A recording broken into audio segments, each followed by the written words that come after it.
How do we bounce back from last year? Well, how much time you got? The Cliff Notes version. You like you could still play. Okay. No, it starts in the all-season program, and we had a really good, grueling all-season program with the players. We had an outstanding spring practice. Our Kurt Roper and our offensive staff and our players did a great job of installing our offense. We got much further along than I thought we would, and we've had a great summer. It was a great NCAA changed the rule. We can go monitor the workouts now and watch the workouts, and I've been multiple times to see our guys, including this morning at 6 a.m., watching them run and watching them work. We've improved our talent level offensively. We got some guys that I think are very good football players. I'm extremely excited about Jeff Driscoll. I think we have a good enough of mix of talent and experience, and even the lack of experience on some positions on defense, very talented players. And I'll take talent over experience any day. So that combination of guys I'm excited about. I think our specialists will improve from a year ago. They need to. And I think you combine all of those things together, we're going to have a good football team.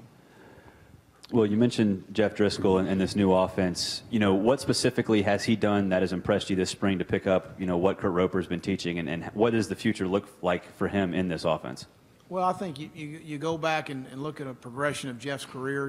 He was a backup to John Brantley his first year. He got injured, an ankle injury against Alabama there in the 5th game of the year. He came into 2012. I knew we were going to be good on defense. I knew we were going to be very good on special teams. You know, offensively around Jeff, we weren't as good as we are now. And so we did what we had to do to win 11 games, and he was a caretaker of that. And then I don't think it's fair to judge him last year off 2 games. But I think he's much more comfortable in what we're doing schematically and being in the shotgun. And that was what he was recruited to do, and that's what he did in high school. I talked to Jason Garrett's a good friend of mine, the head coach of the Dallas Cowboys, about evaluating quarterbacks from college to pro. And the hard thing they have right now is to be able to evaluate a guy that's never been under center. And all of a sudden, when you play action and you turn your back to the coverage, everything changes. And some guys process that quicker than others. And so that evaluation is no different than the evaluation we're going through right now, looking at high school quarterbacks. Very rarely do you see somebody under center unless they're running the option. So it's just that evaluation is something you don't ever really know or take into account. When you're in the shotgun, your eyes are always downfield. You're seeing the coverage change. You're seeing the front change. I mean, you're seeing everything. And that's something that Jeff does very well. When I look back at 2012 and I looked at our plays from under center and in the gun, our yards per play in the run game, our yards per play in the pass game, and our explosives were all better from the shotgun. And so when I realized that, I said, this is what the guy needs to be doing, and that's what led me to Kurt. Will, you talked about the special teams a moment ago, specifically the place kicking. I know when Caleb Sturgis was with Florida a couple of years back, it seemed like when you got to the opponent's 40-yard line, you could trot him out there and rely on making a clutch field goal.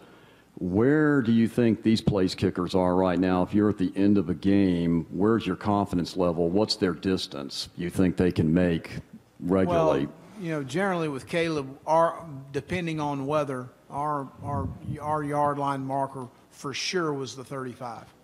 He'd kick a 52-yarder.